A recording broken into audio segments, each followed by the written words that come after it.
गुजरात में overall corona की situation है वो काफ़ी ख़राब है। हम उन 7 डिस्ट्रिक्ट्स में हैं जहां पॉजिटिविटी रेशो बहुत ज़्यादा है और हमारे यहाँ आलमोस्ट 7% पॉजिटिविटी रेशो इस वक्त चल रही है। लेकिन जो ख़तरनाक बात है वो अमवात की है। और मैं आपको बताऊं कि ओवरऑल जब से कोरोना शुरू हुआ है 93 डेथ हमारी हुई हैं जो कंफर्म्ड पेशेंट्स थे। लेकिन पिछले 24 घंटे में जो सस्पेक्ट पेशेंट्स हैं उनकी अमवात होनी शुरू हो गई हैं और पिछले 24 घंटे में 9 ऐसे पेशेंट्स थे जिनका इंतकाल हुआ है, जो हमारे पास दाखिल थे, ऑक्सीजन पे थे। उनके रिज़ल्ट हमने भेजे हुए थे, अभी रिज़ल्ट नहीं आया लेकिन उनका इंतकाल हो गया है। तो मैं गुजरात की आवाम को ये दरख्वास्त एक दफ़ा दोबारा करना चाहूँगा कि खुदारा जो SOPs हैं उनकी वायलेशन ना करें, उन पे पाबंदी करें, पब्लिक प्लेसेस पे कम जाएं, मास्क पहनें।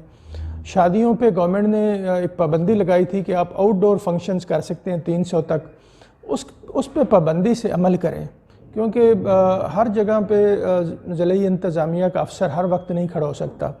ये मुअज़्ज़ब मुआशरे की निशानी होती है कि वो कानून की पासदारी करे, और उसमें जहाँ जहाँ में शिकायत आ रही हैं वायलेशंस की, उन मैरिज हॉल को हम बंद भी कर रहे हैं, जुर्माना कर रहे हैं। रात को असिस्टेंट कमिश्नर्स और हमारे मजिस्ट्रेट्स बाहर होते हैं, दिन को फिरते रहते हैं। लेकिन जब तक आवाम ताउन नहीं करेगी, जैसे मैंने पहले कहा, हर जगह नहीं पहुंचा जा सकता। तो उसमें मैं दोबारा कहूँगा कि जिस तरह की अमवात में बड़ी तेज़ी से इजाफा हुआ है पिछले 24 घंटे में, खुदारा SOPs की कंप्लाइंस करें, बाहर कम निकलें, मास्क पहने। मास्क मिनिमम एक लेवल है इस वबा से बचने का, वो तो हर बंदे को पहनना चाहिए, हर ज़ी शऊर को पहनना चाहिए।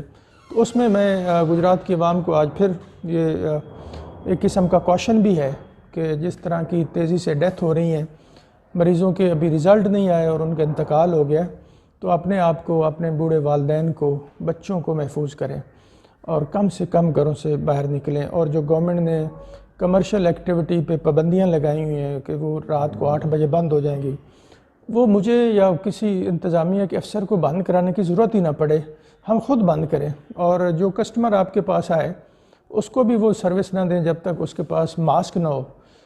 इंटरटेन कम करें, रश ना होने दें अपने पास। इस तरह करके इस जो चैलेंज है इससे हम निकलें और अपने मुल्क को और अपनी जानों को महफूज करें।